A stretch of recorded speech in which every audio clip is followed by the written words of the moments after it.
Hi, I'm Sarah Hart, and I'm joined again by Julie today. Hello. Hi, Julie. We're going to talk to you today about turning into a side road on the left. Sounds all very simple, doesn't it? And it can be. But let's have a little chat about a couple of common problems that occur when parents are taking their son or daughter out. Very often, the instruction to turn into the side road on the left is really, really late. For somebody who's been driving for a long time, late is fine because we can all deal with it. We can slow down quickly, get the gear, and get the steering around the corner, no problem. But for a learner, there's an awful lot of things they have to do to actually get that car into that side road successfully and safely. So, are there any key steps, Sarah? There's plenty of steps. So we have an acronym which is MSPSLADA, and I'm sure all you parents out there are thinking, oh my goodness, what on earth is all that? And that basically refers to mirrors, signal, position, speed, look, assess, decide, and act. So that's our MSPSLADA routine. I think I might have to go back through that. Yeah, I think you might have to, yes. So as I was saying, one of the problems is late instruction. And the other main problem that we find that parents encounter is the learner will be coming in too fast. You've always got to remember that they cannot do it at the speed that we do it as experienced drivers.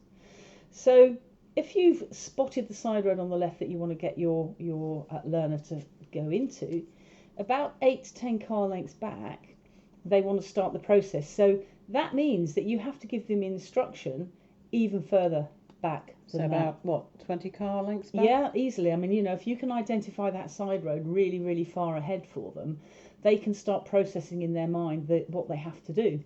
So we want to start the routine about 8 to 10 car lengths from that side road. So that's the MSPSL routine. Exactly. So we'll start with M for mirrors. Because they're going to be turning left, they need to check their rear view mirror and their left door mirror. S for signal. So we've done our mirrors and we've done our signal. P for position. We want to keep the car relatively central in our lane. We certainly don't want to be swinging out towards the central line or the centre of the road. And equally, we don't want to be squishing up towards the curb. So nice central position. Now we need to get that car slow. And we need to squeeze the speed out with the brake. And we're either going to select first or second gear for the turn. And that really depends on how tricky the junction is. So if it's a really open junction, there's no obvious hazards, you've got a nice sweeping curve into that side road, and you've got good vision and visibility into the side road, then perhaps second gear might be an appropriate gear.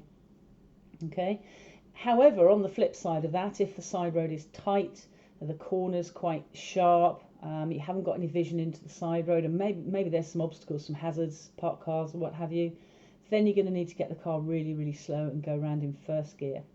Okay. So just to recap that, so about 20 car lengths back, you as a supervisor, the parent, should be alerting and informing the learner that there is a side road coming up on the left that we want you to prepare to turn into. Yes. And that's way back. And then the learner themselves should be encouraged to start the MSPSL process about 8 to 10 car lengths before the junction. Yes, so exactly it's bringing it. So the issue about the timing of instruction is quite critical, isn't it? Yeah, absolutely. And we commonly find that parents will leave it too late, and therefore the learner's coming in too fast, and the whole thing will become unravelled. It'll all go badly wrong. Okay, so we're at the point now the learner is just about to turn into the side road. We've done the mirrors, the signal, we've got the position right, so we'll pick it up from there. So we're looking now at speed. So we're really slow. Let's assume it's a nice open junction. So we're going to squeeze the speed out, down to second gear, so clutch down, into second, clutch to bite very gently. The car's now travelling really slowly. What kind of speed are we doing? So usually about 8 or 9 miles an hour around the corner. Yeah. And the car, most of the modern cars can chug along with no gas actually at about 8 or 9 miles an hour. So really slow. Really slow. That enables them to get the steering right. Now we're going to be looking at this point, we're going to be checking our left door mirror just before we steer left, just in case that cyclist has come up the inside. So we're looking in our left door mirror, and we're also looking into the road that we're turning into.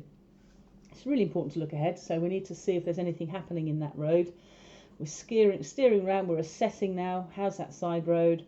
We've made a decision, so it's looking good to go, and then we're going to act on that decision. So we're steering around the corner, straightening up into our new road, and then our final mirrors when we're in our new road is our rear view, so we start to understand what's behind us, and our right door mirror, just to make sure nobody's overtaking us. Okay, so that seems quite straightforward, really. It is, as long as you're doing it slowly. Now, obviously, when the learner is more experienced, they can start picking up the pace a little bit.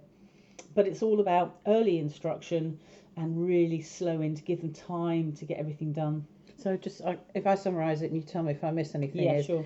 Is about 20 car lengths back, the parent who's supervising to give very simple instruction. I want you to take the next side road on the left, and about 8 to 10 car lengths, encouraging the use of the mirror, signal, position, speed and look process. So he starts by looking in the rear view mirror and the left mirror because he's turning left, and he is slowing down. Indicate if it's needed. Well, we always signal for junctions. We always signal for junctions. So mirrors, signal, making sure I've got a nice central position, and then it's speed and gear, so slowing it right down. And if they're a real learner, it's probably going to be first gear, isn't it? 8. Yeah, it depends on the junction, really. And if the junction is tight, bringing that speed right down and getting it into first gear. Yeah. And then as they're turning into the junction, is there anything about the steering on junctions? Well, again, some learners will automatically know when to start steering and how much to steer.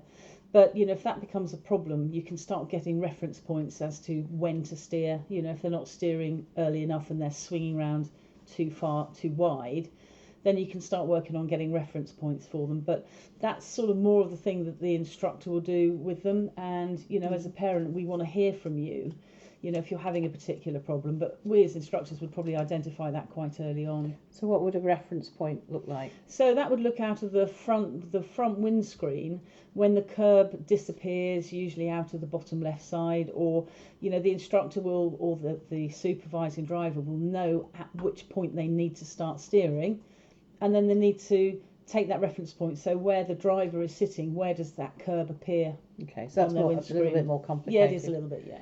So basically, use the process of MSPSL, look, assess, decide and act at the end. Yeah. And the key message I got from that was good early instruction by the supervisor, well back, allows the learner to start going into an MSPSL process, 8 to 10 car lengths, getting the speed down, getting it down to single figures as they're negotiating the bend is important for control. Yeah, and looking well ahead. Yeah, so the observation, I think the observations are key for the test, aren't they, as well? Well, also to keep yourself safe. It's not just about the test, is it? No. It's about above and beyond the test, so yeah. So, okay. Great. So if this podcast has been useful to you, please listen to some others.